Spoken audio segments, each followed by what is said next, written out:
বিসমিল্লাহির রহমানির রহিম। আসসালামু আলাইকুম। এটা হলো সাবুদানার পায়েস। আর এই সাবুদানার পায়েসটা আমি কী করে রান্না করলাম আপনাদের সাথে ফুল ভিডিওটা শেয়ার করব, না টেনে দেখতে থাকুন। চলুন দেখি কী করে রান্নাটা করলাম।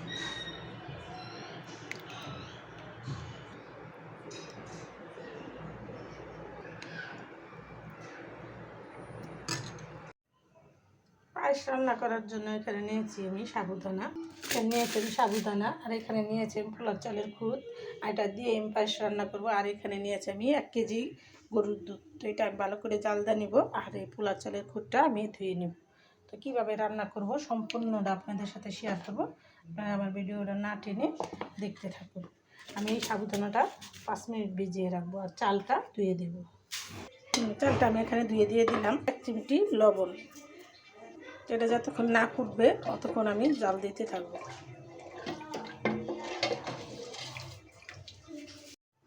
তো এখানে চালটা ফুটে গেছে, আমি এখন সাবুদানাটা দিয়ে দিব। সাবুদানাটা বেশি ভিজাবেন না, ধুয়েই 2-1 মিনিটের মধ্যে দিয়ে দিবেন। তো আমি এখন চুলাটা বাড়িয়ে দিব।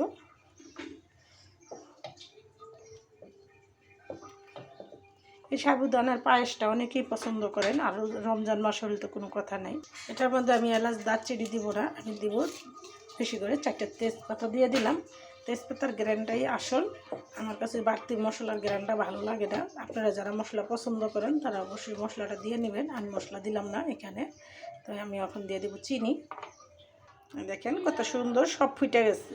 খালি রান্নায় চুলা দেওয়ার আগে 2 মিনিট আগে একটু ভিজিয়ে ধুয়ে নেবেন আর কি, তো এই হয়ে যাবে। দেখেন আমার এটা সুন্দর ঝরঝরে হয়েছে। তো আমি এখন চিনিটাও দিয়ে দিব। আমি পায়েস রান্নায় কী কী মশলা, কী কী উপকরণ দিয়ে কীভাবে রান্নাটা করলাম সম্পূর্ণটা আপনাদের সাথে শেয়ার করলাম। আপনারাও এরকম করে রান্না করে খাবেন। রোজা রমজানের দিনে একটু পাতলা খাবার খাইলে শরীরের জন্য ভালো, স্বাস্থ্যের জন্য ভালো, পেটের জন্য ভালো।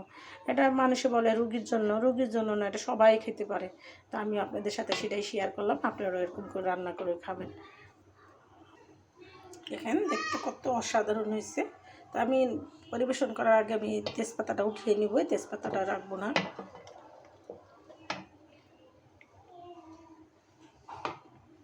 আমি এখন তেজপাতাটি উঠিয়ে নেব।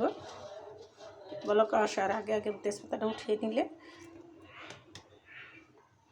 এখনই হয়েছে পায়েসের আসল রূপ। দেখেন কত সুন্দর দানা দানা, দেখতে অপরূপ লাগতেছে, খেতেও কিন্তু অনেক সুস্বাদু। বলক এসে গেছে, আমি এখন চুলাটা অফ করে দেব।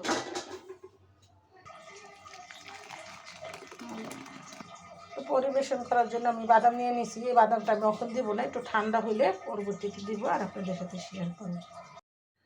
তো আমি এখন বাদামগুলো দিয়ে দিব।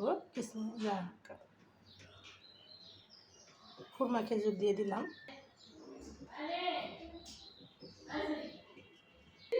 তো এখন আমি রান্না কমপ্লিট করলাম, আমার পরিবেশনটা হয়ে গেল। আর কী করে করলাম সম্পূর্ণটা আপনাদের সাথে শেয়ার করলাম। আমার ভিডিওটা না টেনে দেখবেন, আর এরকম সুস্বাদু পায়েস রান্না করে খাবেন।